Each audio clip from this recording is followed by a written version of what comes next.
Ladies and gentlemen of YouTube, how are we doing? Welcome back to the channel.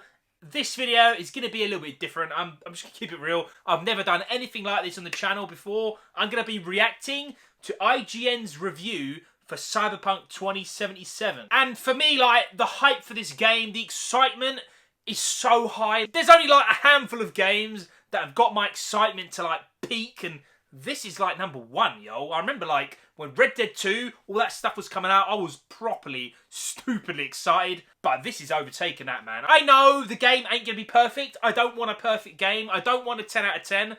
It better be 9, though. I'm keeping it real. Like, if IGN don't give it a 9, I'm going to go outside and start slapping people, yo. Like, this game already holds a special place in my heart. Like, this game and Star Wars are the two things that really, like, made this channel kind of... It made it pop a little bit, started bringing in a lot of attention, and I'm like forever grateful just for this game existing, just for the channel. I know it's like, well, cringy or cheesy, whatever, but I'm just keeping it real, yo. Like, I really can't wait to play this game. Let's check out this review. Again, I don't see a 9. However, I'm not expecting a 10. I've heard, like, it's pretty buggy and stuff, and yeah, let's just check this out, man. Go! Wake the fuck up, Samurai. Also want to say, big love to IGN. Big love to them, man.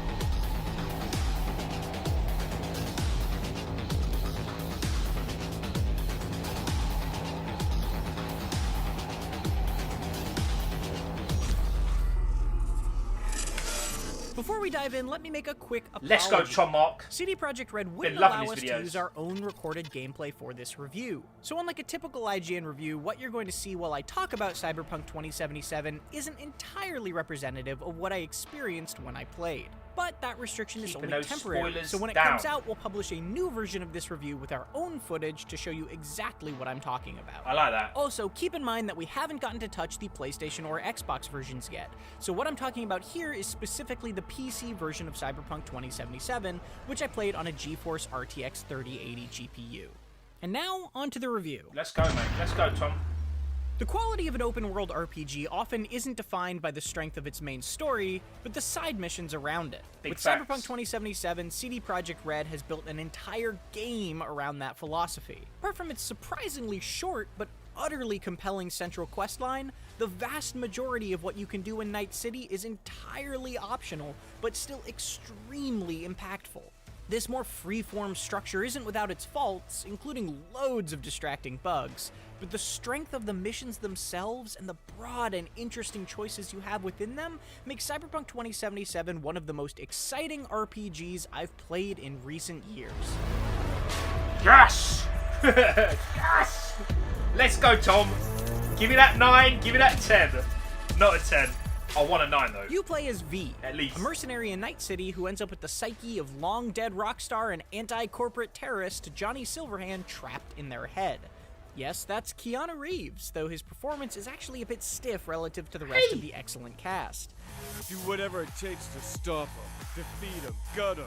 If I It gotta can be kill stiff him, as hell. I don't care. But Johnny's Got John Wick confrontational in it. relationship with V is wonderfully tense, acting as the anchor of the whole story. Cyberpunk 2077's opening hours do an incredible job of getting you invested in their struggle, and then Night City's sprawling map opens wide. If most game structures look like a redwood tree with a tall trunk that has paths branching off as you go higher, Cyberpunk 2077 is more like a large bush. You don't have to go far to have dozens of tangled branches within reach. Night City is so dense, diverse, and consistently beautiful that there are opportunities to stumble upon unexpected sights and missions all the time. The scope is simply stunning, from the massive skyscrapers to the immaculately detailed in-world advertisements that are plastered all over them. I really want to just Cyberpunk play this game. 2077 feels like an RPG through and through. It's full of rich, beautifully presented conversations and an almost mind-boggling amount of choice in dialogue, character builds, mission approach, and beyond. I can't What's wait for more, that. those choices can have a massive impact on both Yes. V's own story and the characters And the around world, him. like, I once made a yes, that's what I suggestion to a wanted, character man. that later lost him his job. That decision altered every future interaction, and knowing that someone else might have a very different relationship with him made my playthrough feel more personal. Similarly, I was shocked to discover one of my favorite missions early on wasn't even offered to another player because of a single decision we made differently. Realizations like this quickly became a common occurrence. The missions themselves are also largely delightful. My favorites range from infiltrating an extravagant parade to a series of detective missions where you actually need to collect evidence on your own, to a deeply touching scuba diving mission, all the way to befriending a sentient vending machine. The fact that Cyberpunk 2077 is able to have deep, affecting moments alongside lighthearted goofs and blaring sex ads without any of it feeling out of place is a testament to the strength of both its stories and the world they take place in. And remember, just because something is a side mission doesn't mean it's not important to the main story. If you played Witcher, then you know, man. Cyberpunk 2077 only took me around 20 hours to beat the first time, but it was only after reloading a save and spending another 20 hours completing side missions and befriending characters that I went back to finish the story again and found my ending options had drastically changed. After 45 hours, I've now found 6 wildly different endings and still have plenty more I want to do. Let's go. Though this freeform structure is impressive, it did create a false sense that I was failing to make progress at times. 3 percentages relating to different aspects of V's journey are presented like progress trackers in the menu, but they don't actually function that way, making them frustratingly misleading. Play Gunner, let's go. Regardless, the openness of Cyberpunk 2077 is pretty remarkable.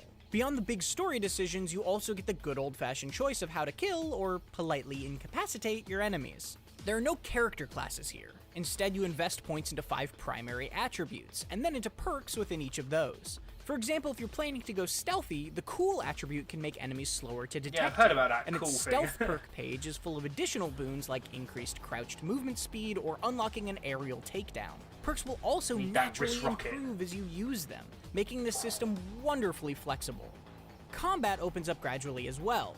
While I didn't love the gunplay initially, I eventually found unique weaponry and clever cybernetic augmentations that elevated it above simple pointing and shooting. Some guns can charge up and shoot through walls, while others fire bullets that seek out enemies. And cool iconic weapons add unique twists with flashy looks. Add in cyberware that lets you slow time, double jump, and more, and it's just a matter of time before you find some custom combination that clicks. It never becomes the most complex dance, especially with stuff like the fairly mashy melee options, but it's one that I felt I had complete control over choreographing. Of course, my V's policy was always to try sneaking before going loud. Similar to combat, stealth isn't much deeper than crouch walking out of sight, but planning my route and using quick hacks to do things like blind guards can be an engaging and fun puzzle. Like in a Deus Ex game, I was able to complete some missions without ever drawing a weapon, which is rewarding in a different way than cutting off someone's head with mantis blades. When things do get loud, though, a special commendation needs to be given to Cyberpunk 2077's music. The soundtrack is fantastic throughout, but the combat music stands out, driving the pace of fights directly. Yeah, I knew the bugs. I knew it'd be somewhere, man. We have to talk bugs now. I've only been able to play the PC version so far, but even so, the frequency of bugs was a frustrating nuisance. It's nothing game-breaking, but hardly an hour has gone by without something going awry, and performance is only okay even with very high-end hardware. That makes me especially worried for what last-gen console versions might be like. And remember, we unfortunately can't show footage of any of these issues yet due to CD Projekt Red's pre-release restrictions. For now, you'll have to take my word for it when I say that I've had important conversations undermined by characters glitching between incorrect poses or referencing invisible objects. I frequently get calls overlapping with other conversations, and had to sit through drives with my character bobbing like I was in a run. You got that day one patch, During though, boys and girls. During the few story moments Don't when stress. I did get to see my own character model, I was usually missing my customized hair. And while I primarily had visual issues, I did have to reload a save a couple of times when mission progress was halted. None of this stopped me from loving the stories being told, but they did dampen moments that otherwise would have been powerful. A day one patch is expected, as well as likely many others after that, but CDPR has indicated it will focus on stability and performance, which isn't what gave me the most trouble. To be fair, its exceptional support of The Witcher 3 gives me faith that a lot of these issues could be sorted out with enough time. If you played Witcher But right 3, now, like, you know, it can be a bit of a mess. In a way, I'm sort of jealous of people who first play Cyberpunk 2077 6 months from now, when I assume a lot of this has been fixed. Yeah. Be like a new game. Verdict time, ladies and gentlemen. Cyberpunk Let's go. 2077 kicks you into its dazzlingly dense cityscape with few restrictions. It offers a staggering amount of choice, and your decisions can have a tangible impact on both the world and people around you. Those stories can be emotional, funny, dark, exciting, and sometimes all of those things at once. The main quest may be shorter than expected when taken on its own, but the multitude of optional missions available can have a surprisingly powerful effect on where V and Johnny's story ends up. It's a shame that frustratingly frequent bugs can occasionally kill an otherwise well-set mood, but Cyberpunk 2077's impressively flexible design makes it a truly remarkable Let's RPG. go with that For night, more yo. Cyberpunk 2077, I'm gassed, be sure ladies to and read gentlemen. my I'm full happy written now, yo. review on IGN.com. Big up, or Tom. watch our breakdown of the Cyberpunk world's story leading up to it. And for everything else, keep it right here on IGN. Let's have a chat real quick, yo. First of all, I hope this video doesn't get taken down. If it doesn't, yo, big love to IGN. Thank you, CD Projekt Red. Obviously, IGN have said there's nothing like dodgy there that's spoiling the game. So yeah, with that aside, a 9. Let's go, baby. And you guys and girls know, if you played The Witcher 3, day one was mad buggy, yo. It wasn't like Skyrim level bad. That is a new league completely. But you know, the bugs are pretty bad. I mean, this stuff will get ironed out. We've already got a day one patch. I'm assuming my man Tom did not have the day one patch. Hopefully, yo, day one, your boy's playing it on that PS5. I cannot wait. In fact, that's going to be the question of the day, ladies and gentlemen. Which console are you playing it on, or PC, whatever it is? Please let us all know down below. I can't wait for this game. I'm really glad, actually, now I'm thinking about it, we didn't see any more footage. It's pretty good that CD Projekt Red doesn't allow that stuff, because we don't want any spoilers whatsoever. I'm really happy, mate. I'm properly happy. I want world-changing events through dialogue. That is what I love about RPGs. Give me the open world. Let me do what I want to do. And my man said that aspect is hella good. I'm excited. Ladies and gentlemen, thank you all so much for watching. I'll see you on the next one.